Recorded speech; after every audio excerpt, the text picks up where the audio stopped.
I want you to start your Amazon selling journey the right way. I want you to truly understand what you can and cannot do with your seller account. Because if your account gets suspended, it will be pretty hard to open a new one or to get it active again.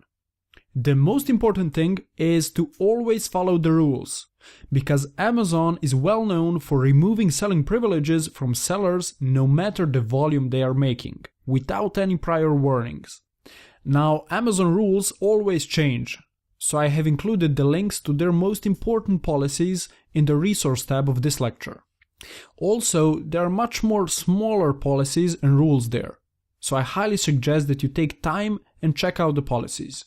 However, what I'm going to cover in this lecture are the 7 deadliest mistakes that new sellers make, so pay close attention and take notes. Remember, you are going to be using Amazon's brand, power, and reputation for launching your own product, brand, and business. So we all must follow their rules to avoid permanent suspension.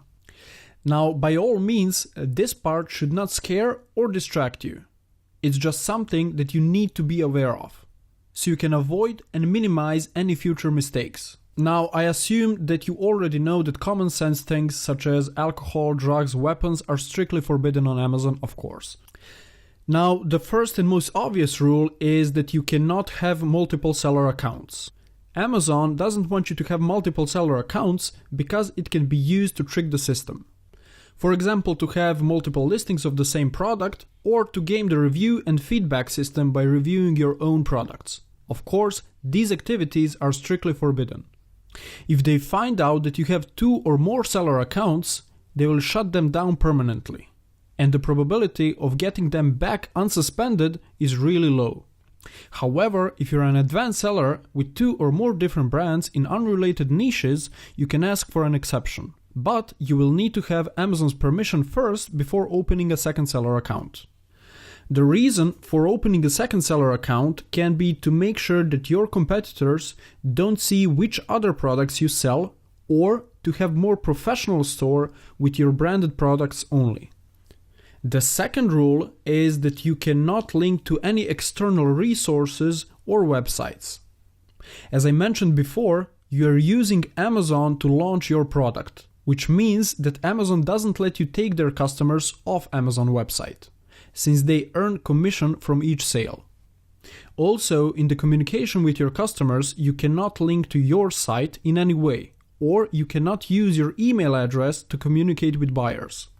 You can only use Amazon's encrypted messaging system to communicate with your customers. I'm going to cover how the Amazon messaging system works in the following lectures. Now, the third rule is to watch out from where you are accessing your seller account. Now, there are 2 secure ways that I suggest you use for accessing your seller account. The first one is to dedicate only one internet connection and one computer for accessing your seller account. The reason for doing this is because if Amazon spots that 2 different seller accounts have been logged in from same internet connection or same IP address, your account might get suspended. Also, Amazon can spot if you used one computer to access several seller accounts, which will also get you in trouble. The safest way to play is to dedicate only one computer or laptop and one internet connection for accessing your seller account. Also, avoid accessing your seller account using internet connections in hotels, internet cafes, or public Wi-Fi connections. Now, you might be wondering what happens if you, for example, go on a vacation.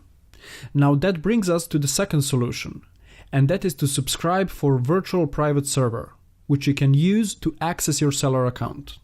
Which basically means that you can use any computer and internet connection in the world to access that virtual private server. And then, using remote access, you can log into your seller account through that virtual private server. Now, the price is about $10 to $20 per month. This topic will be covered in the next section. Now, the next rule is to respond to customer questions as quickly and as politely as possible. Amazon's mission, stated on their website, is to be the most customer-centric company in the world, which they also expect from you. every response that you make to your customers is tracked through their messaging system. So I suggest that you try to answer every question that you receive from your customers in less than 24 hours. Now, I personally aim for answering questions on average in under 4 hours. And also, I use my smartphone to answer the messages. As you'll learn later about Amazon messaging system, you can respond to your customers from any device without logging to your Seller Central account by using the encrypted customer email address. The fifth rule is that you cannot try to game the review or feedback system, or that you cannot incentivize for reviews. I have included the link to Amazon review guidelines in the resource tab of this lecture. Also, to learn more about reviews, scroll down to the social proof section of this course.